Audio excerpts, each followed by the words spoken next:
Bismillahirrahmanirrahim. Assalamualaikum warahmatullahi wabarakatuh. Ketemu lagi dengan saya Yusuf di channel Saiful Zaman. Ada sebuah gambar nih, dicari orang yang sangat luar biasa. Dia adalah seorang penghina ulama,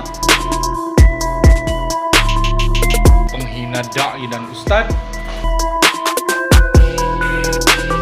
menghina masyarakat.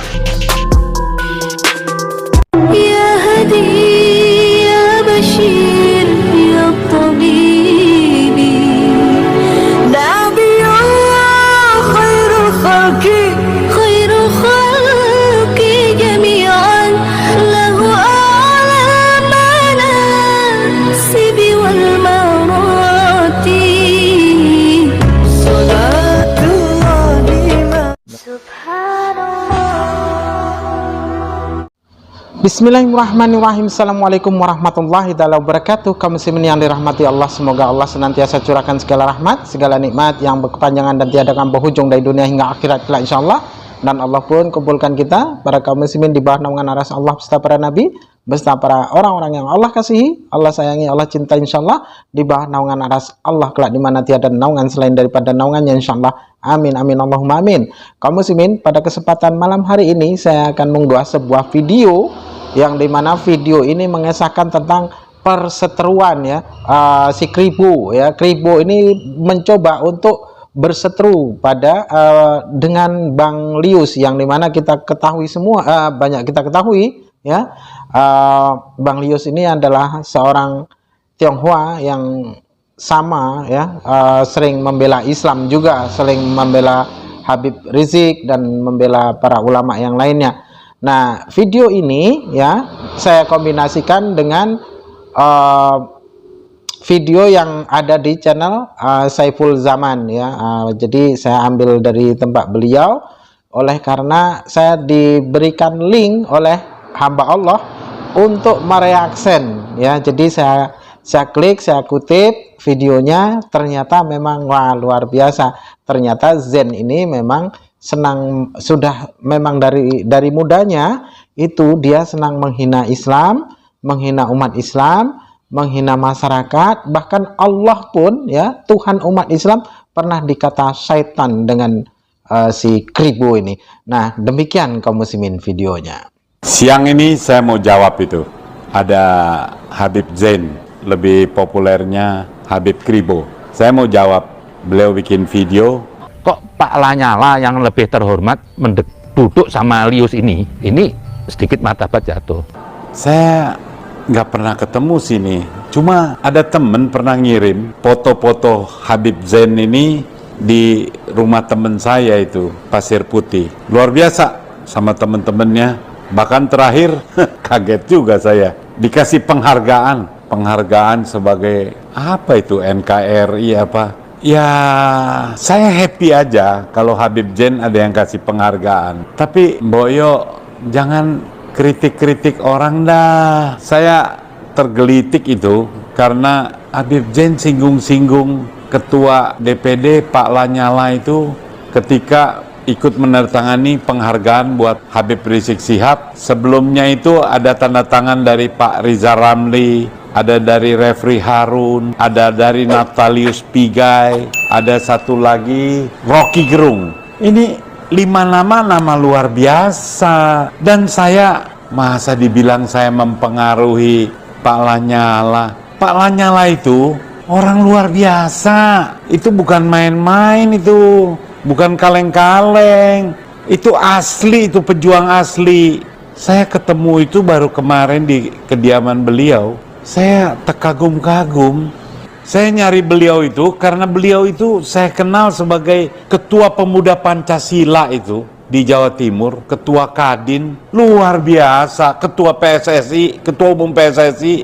Itu fitnahnya dahsyat, tapi dihadapi semuanya dan selesai. Begitu beliau jadi Ketua DPD, ya saya bilang ini kebenaran nih, ada satu lagi yang kurang tanda tangan nih. Setelah 4 tokoh ikut menandatangani, Refri Harun, Natalius Pigai, Riza Ramli, sama satu lagi Rocky Gerung. Saya terkejut, beliau langsung bilang, bawa saya ikut tanda tangan. Itunya kita mestinya mengapresiasi, bukan malah menyesalkan lah, inilah. Nanti videonya izin ya Pak ya, saya kutip sedikit ya, biar supaya yang nonton tuh tahu lengkap gitu. Bapak ngomongnya apa, saya jawabnya apa. Saya terkejut lagi, datang dari Ketua DPD, Pak Lanyala, ikut membubui tanda tangan, malah ikut berkomentar, mengatakan Rizik Syihab itu tokoh yang konsisten membela NKRI dan Pancasila. Terus Pak Lanyala mengatakan Rizik itu pemersatu umat, dibumbui malah kalau ada independen mau dijadikan wapres. Bapak tuh kayaknya mengakui NKRI harga mati. Harga mati bukan untuk satu kelompok. Bapak nggak bisa terima kelompok lain. Pak, jangan ajarin Pak Lanyala itu tentang kebinekaan, tentang Pancasila. Karena beliau sebagai ketua Pemuda Pancasila Jawa Timur, waduh, Pak, Bapak nggak tahu saya juga sih, nanya-nanya. Tahun 86 ini saya di KNPI Pak, Komite Nasional Pemuda Indonesia. Soal Pancasila, soal Bhinneka Tunggal Ika, Tarpatnas, Lemhanas, itu makanan kita hari-hari. Lalu sekarang pada teriak NKRI harga mati, Bhinneka Tunggal Ika, tapi perilakunya. Bahkan kendaraannya Rizik itu FPI itu sudah dibubarkan sebagai ormas terlarang. Masih nggak bisa terima kelompok lain menyatakan pendapat, dibilang kadrun lah, dibilang radikal lah. Jangan, itu Pak Lanyala, itu saya kagum. Begitu saya bilang, Pak, ini ada satu Pak tokoh yang kita harapkan mau menandatangani, beliau nggak tanya lagi, bawa ke rumah dinas saya, tanda tangan. Dan luar biasa loh, beliau sengaja itu pakai tanda DPD. Jadi Bapak mempersalahkan, itu DPD itu luar biasa. Di tangan Pak Lanyala inilah, saya baru tahu itu beliau mendengar seluruh aspirasi daerah-daerah. Beliau menerima, membuka pintu buat kelompok manapun. Jadi jangan salah. Itu piagam penghargaan buat Habib Rizik Syihab itu yang neken 5 orang ini, 5 orang dahsyat, hebat, teruji, punya keberanian menyatakan kebenaran dan mencintai persatuan. Jangan dimusuh-musuhin. Anda jangan juga cari kompor. Anda nggak berbuat apa-apa. Anda nggak berbuat apa-apa. Anda nggak berbuat apa-apa. Anda nggak berbuat apa-apa. Anda nggak berbuat apa-apa. Jangan mau cari kompor, mau ngadu domba orang. Bapak bilang saya bikin apa? Pak, 2003 Pak, tepatnya 19 Agustus 2003. Saya minta tolong Bapak juga nih, Bapak kan banyak kenalan di istana. Coba tanyain Pak, dulu saya tergerak, saya bilang sama Pak Hamzah, Pak, ada nggak 10 juta orang yang di Indonesia ini orang kaya? Beliau bilang lebih. Lah kalau 10 juta orang, masing-masing sumbang 10 juta aja, itu udah 100 triliun. Kalau dana itu bisa jadi dana abadi buat masyarakat Indonesia, buat bangsa Indonesia yang bisa digunakan oleh pemerintah ketimbang pinjem duit sama IMF waktu itu, kan lebih bagus pinjem sama rakyat sendiri. Akhirnya Pak Wapres, Pak Hamzah setuju. Launchingnya di Istana Wapres Pak, saya sama teman-teman itu, ada 3 orang itu Pak, yang saya tahu percis, masing-masing nyumbang 100 juta. Waktu itu Dirut BRI-nya Pak Rujito. Kita buka rekening Solidaritas Umat Peduli Modal Nasional. Bapak 2003 masih di mana?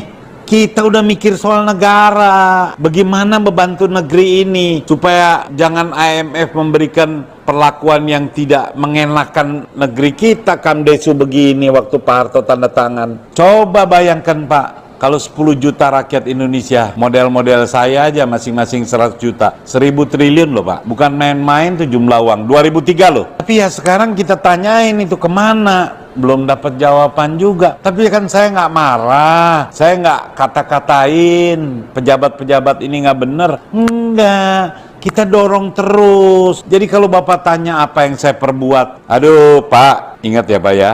Di KNP itu saya belajar banyak tentang persatuan, tentang kebinekaan, tentang toleransi, menghargai para pemuda yang beda agamanya, beda tradisinya. Saya terus terang Pak, Pak Lanyala itu saya kagum pemuda Pancasila. Pemuda Pancasila itu yang saya lihat waktu di KNP itu. Saya lihat pastilah ada teman-teman saya di KNP yang ingat itu. Waktu kongres itu ada pemuda Katolik. Itu pakai sendal, di kongres diteriakin, diusir, suruh keluar. Cuma satu Pak, Ketua Umum Pemuda Pancasila, Yapto itu yang teriak. Dia bela itu pemuda Pancasila. ketua umumnya Suryo Susilo yang pakai sendal. Wah, di situ saya kagum, Pak. Kebinekaan tuh bukan berarti bisa protes-protes doang. Ada rasa empati.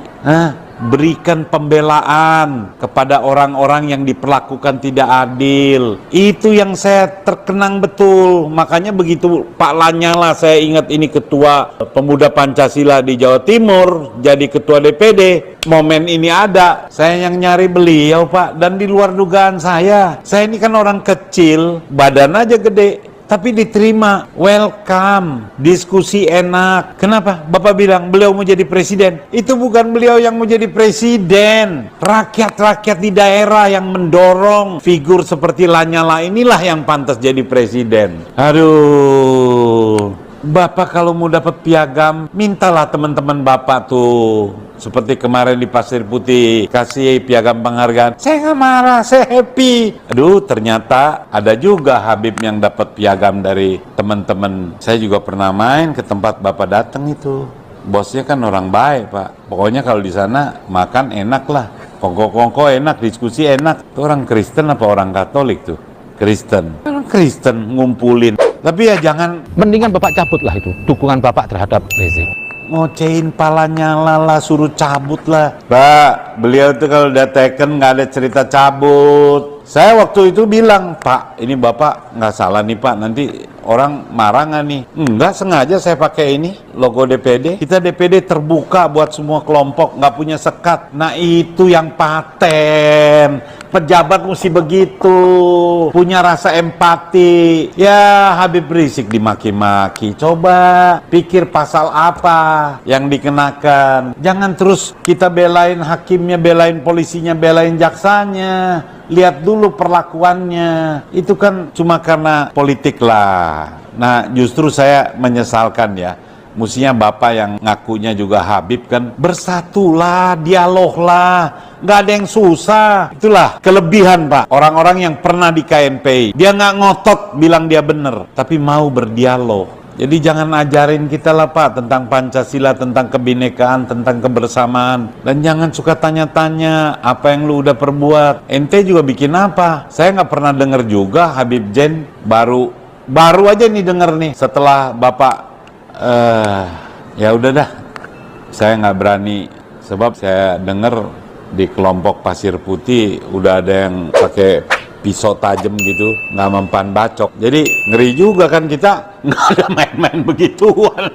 Ayo makan dulu deh Pak ya. Nih asinan Betawi nih Pak, enak. Terima kasih Pak. Salam merah putih, setuju. NKRI harga mati, setuju juga. Damai itu indah. Sampai yang paling parah, dia menghina Tuhannya umat Islam, Allah.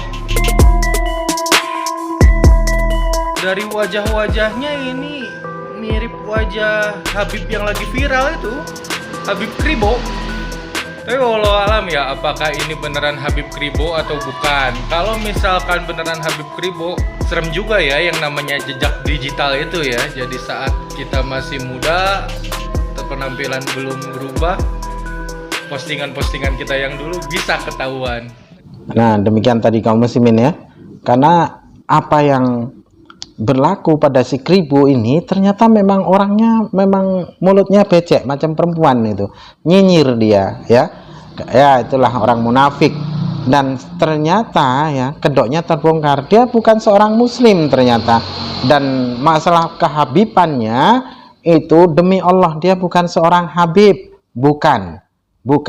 Karena apa ya, kalaupun seandainya ada yang menyelusuri ya tentang silsilah keluarganya, dia dilahirkan dari seorang ibu yang mana ya, dari keturunan siapa dan ayahnya siapa, bin siapa, itu akan jumpa sebenarnya. Nah namun ya tidak jarang memang orang-orang kafir ini acap kali mengaku dirinya Habib. Oleh karena apa? Mereka tidak mengetahui bahasanya Habib itu ada silsilahnya ya, dan dapat ditelusuri. Mereka tidak tahu itu, maka mereka tuh sok-sok berani. Makanya ketika ada yang menyelusuri silsilah keluarganya, dia pasti akan terkencing-kencing dan terbirit-birit. Makanya si Kribu pun sudah ditanggapi orang Arab itu sendiri, dan ternyata dia mengecilkan volume suaranya yang keluar dari lisan bodohnya itu ya, karena dia ketakutan. Oke, demikian saja kaum muslimin yang dapat saya sampaikan. Saya akhiri video ini. Wassalamualaikum warahmatullahi wabarakatuh.